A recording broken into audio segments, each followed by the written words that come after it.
Welcome to another episode of last week's Comics Today. I'm not feeling 100% today. Something is going on with me. So this might be a shorter video, but I do have a large stack of comics. Half of this is new number ones, so let's get straight into that. I put all of the number ones up front, and we're going to start with Briar. I believe, unfamiliar with both of these creators. I don't know the writer nor the artist. However, both are fantastic. The art in this is phenomenal. You can see here. It's essentially what if Sleeping Beauty never woke up? So she winds up waking up 100 years later. I don't know if she's... I was going to say slightly zombie-ish, but I don't think she's undead. I do think something is going on with her. You can see the paleness of her skin. She pukes up pretty violently after waking up, and she does still sleep, so she might be human. I don't know if there's something magical happening going on there or not, but this is definitely getting added to my pull list. I thoroughly enjoyed this, and I recommend it for anyone that's interested. And look at this. So I do like maps, and this sort of gives me hope that quite a bit is planned for this series based on, you know, the details of this map. So hopefully we hear about or travel to those places. But this is fantastic. Up next is the new Robin series. So Damien's series just ended. Now we have Tim Drake and art by Rossmo. I believe Fitzmartin was the writer on the Harley Quinn series that I gave up on after a few issues. That also started with Rossmo on art, and the solicits for issue 3 or 4 have already come out, and he is not the artist on that, so they're still moving him around. I wish he would wind up on a monthly book, ideally with a writer that I enjoy, so that I could buy his stuff, because the art in this is fantastic. There's a 2-page spread here of a marina that is, I mean, there's a ton going on, but I just love this spread. There's so many details going on in there. The story is, as I said, fine. The art I do enjoy because I like Rossmo, but I will not be adding this to my pull list. There's something right here. There's something right in the beginning. This here, but my injury spooked him. Him being Batman. And if this is all that they're gonna say about him getting shot in the neck, then fuck DC. Like, what are they doing?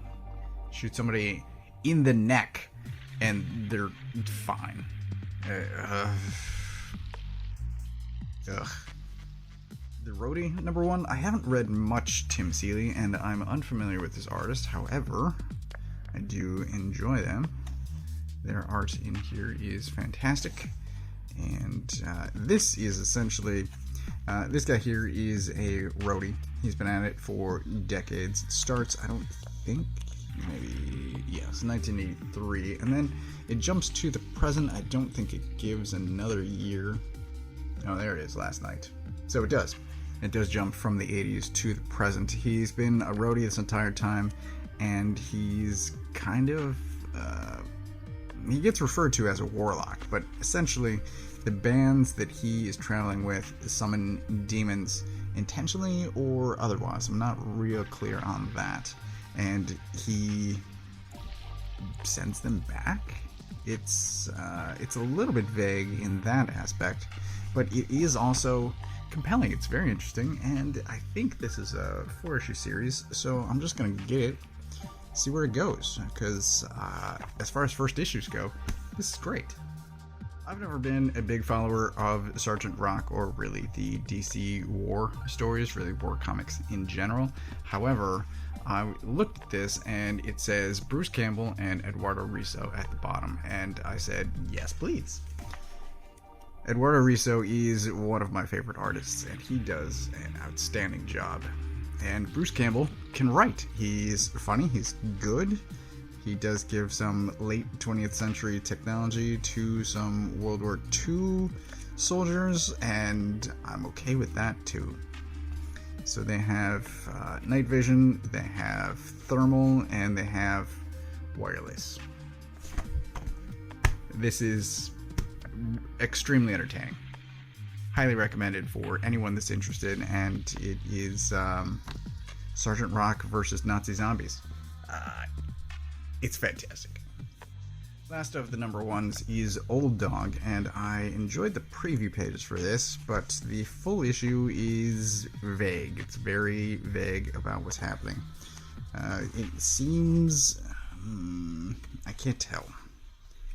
I think maybe there's a time travel element going on. It seems like this guy is both in the present and the past, and things happen, but none of it is super clear.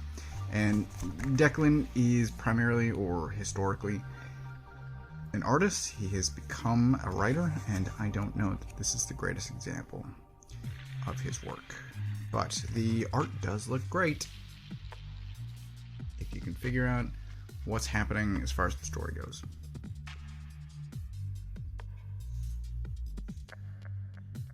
So you can see this guy here. It looks like he wakes up with white hair, but that's probably just a coloring thing. And then as they're laying there, he ages. It's strange. I don't know what's going on, but this wasn't enough to hook me to buy future issues.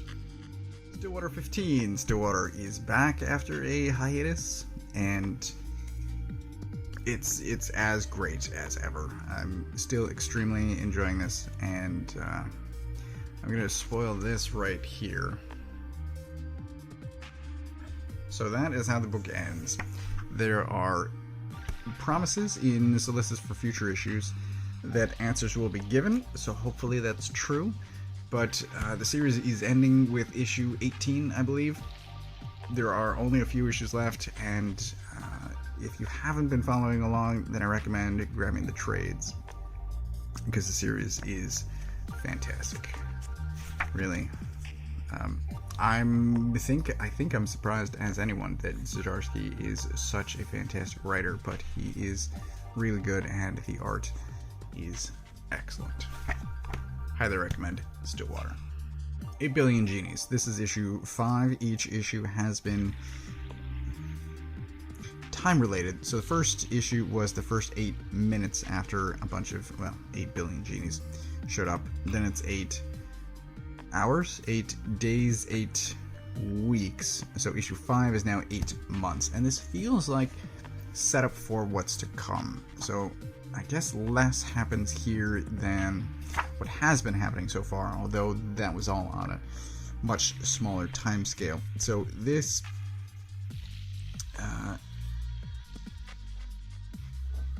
I forgot about this. Yes, it actually starts with a flashback. You see what's happening with one of the guys.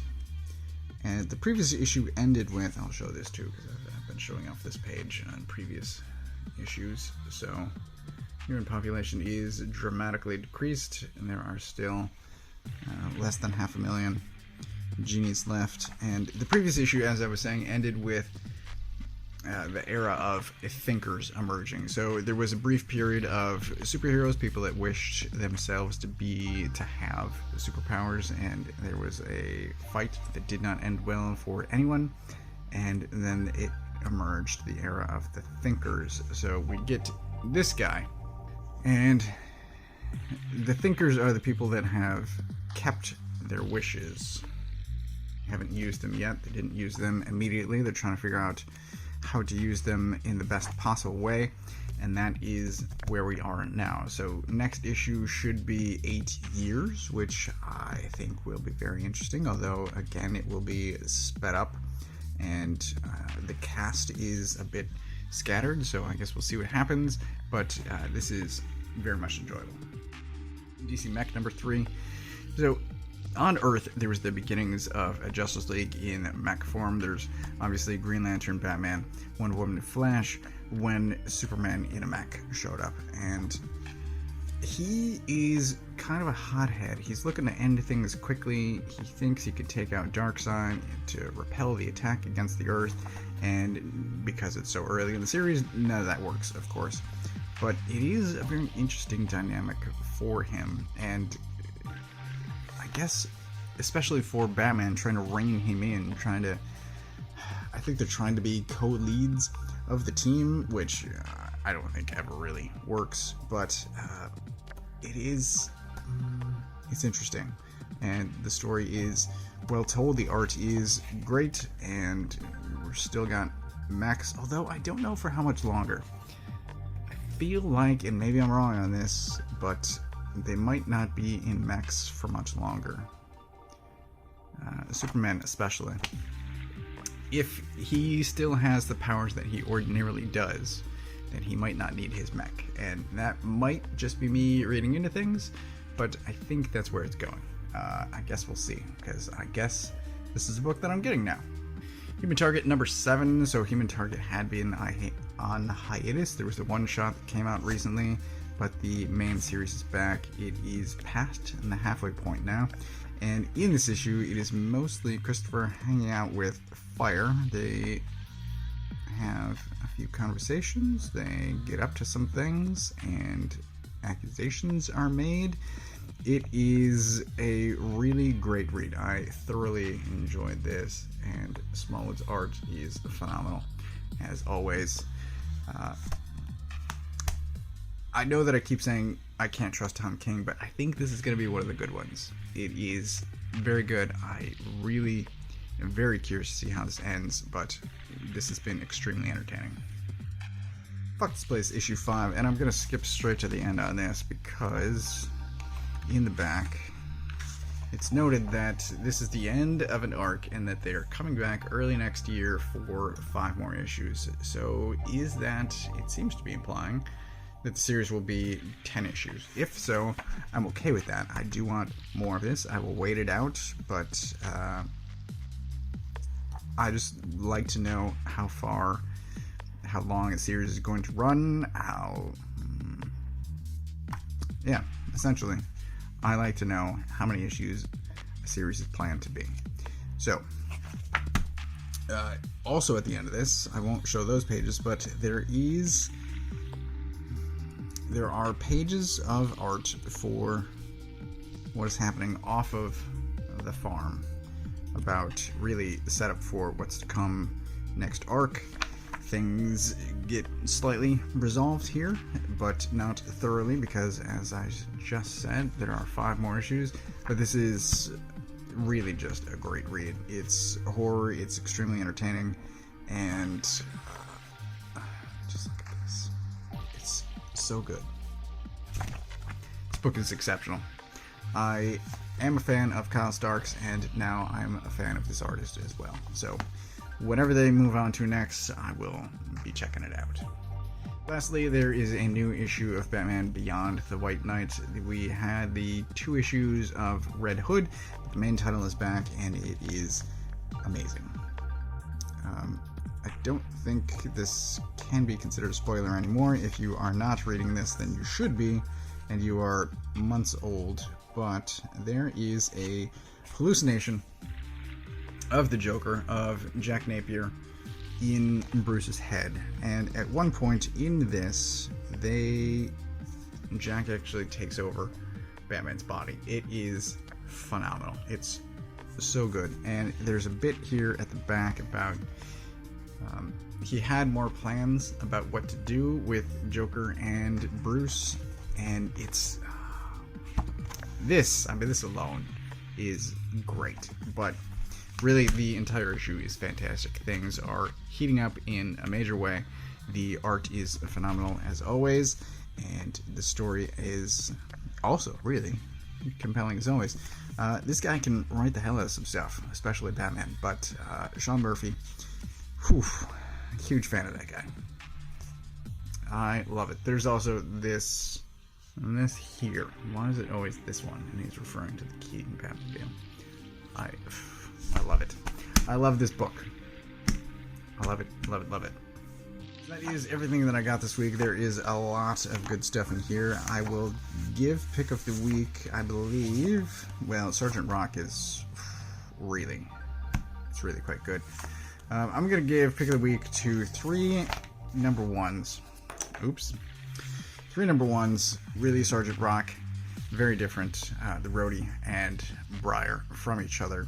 But I think all of these deserve some additional attention.